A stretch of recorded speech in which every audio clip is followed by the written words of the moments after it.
विश्व की प्राचीन सभ्यताओं के अध्ययन के अंतर्गत हम देख रहे हैं रोमन सभ्यता। और रोमन सभ्यता के अंतर्गत ही हमने पिछले वीडियोज़ में इसके विभिन्न आयामों को छूने का प्रयास किया है और आज भी हम इसको कंटिन्यू करेंगे। और इसके जो आधारभूत जो लक्षण है, आधारभूत जो विशेषताएं हैं, उनके ऊपर फोकस करेंगे, विशेष रूप से स्थापत्य कला और विज्ञान के ऊपर।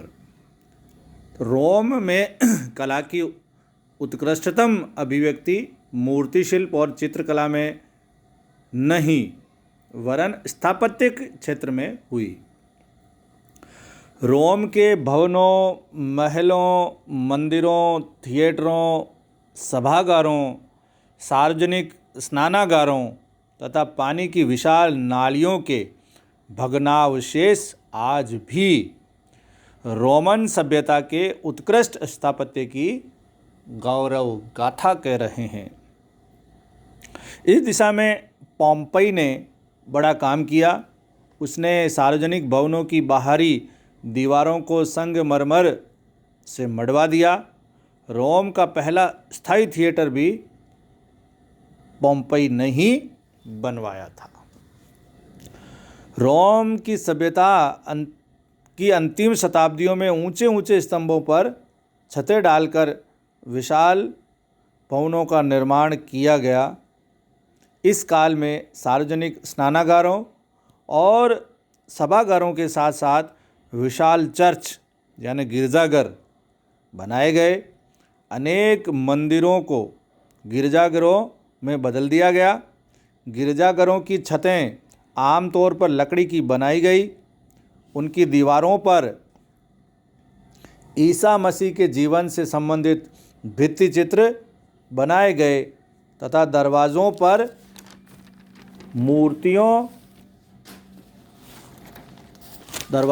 मूर्तियां उकेरी गई।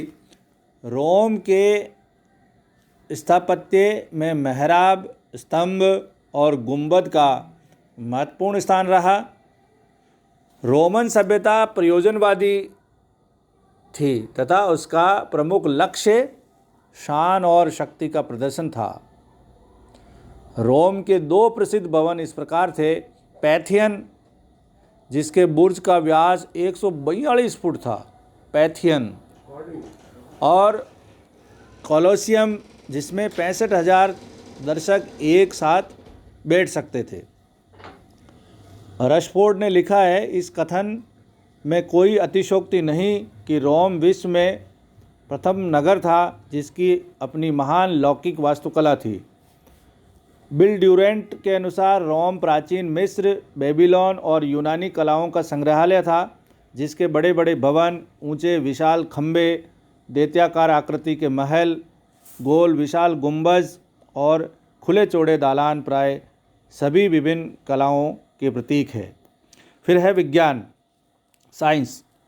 रोम की सभ्यता विज्ञान तथा प्रौद्योगिकी, शोध, वैज्ञानिक आविष्कार को प्रोत्साहन नहीं दे सकी। इसका एक कारण यह रहा कि रोम को यूनान की वैज्ञानिक धरोहर मुफ्त में मिल गई। दूसरा यह कि रोम के लोगों का ध्यान युद्ध, राजनीति और भवन निर्माण शरीकी प्रवृत्तियों में लगा रहा। प्रकृति के रहस्यों की खोज ने उन्हें आकर्षित ही नहीं किया। इसके बावजूद कतिपय क्षेत्रों में प्रारंभिक वैज्ञानिक खोज का कार्य रोम में हुआ। रोम में चिकित्सा विज्ञान का अध्ययन केंद्र सिकंदरिया में स्थापित किया गया। रोम में शल्य चिकित्सा होती थी, लेकिन मुख्यतः वहाँ इलाज के लिए रक्तस्राव, पुलरिश, जुलाब और पसीना दिलाने की विधियों का प्रयोग होता था। रोम के चिकित्सकों में प्रसिद्ध था गैलेन।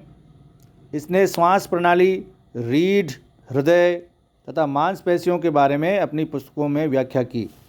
प्लिनी, जो 29 ईसा पूर्व से 79 ईसा पूर्व हुए, प्लिनी ने प्राकृतिक इतिहास लिखा। इसमें उसने सृष्टि का निर्माण, भूगोल, मानव विज्ञान, जंतु विज्ञान, वनस्पति विज्ञान, चिकित्सा विज्ञान और धातु विज्ञान के बारे में वर्णन किया है। रोमन सभ्यता की देन, लास्ट में हम देखेंगे रोमन सभ्यता की देन।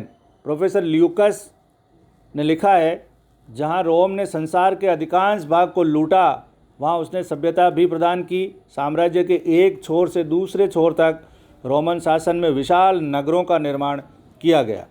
विल ड्यूरेंट लिखते हैं, यदि यूनान ने एक सुविकसित संस्कृति को जन्म दिया तो रोम ने उसकी रक्षा की और उसे दूर दूर तक फैलाया।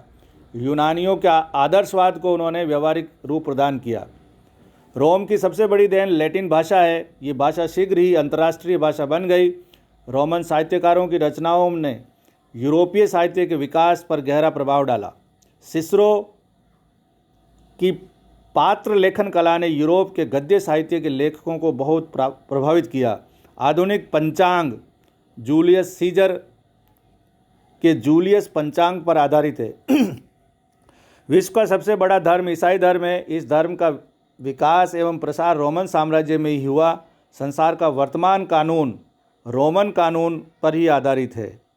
मैकनेल बंस लिखते हैं, यह बहुत ही आकर्षक सत्य है कि आधुनिक संसार रोम का विस्तृत कर्जदार है। धन्यवाद। Professor Jalaluddin Kathat, SD government college, Beawar.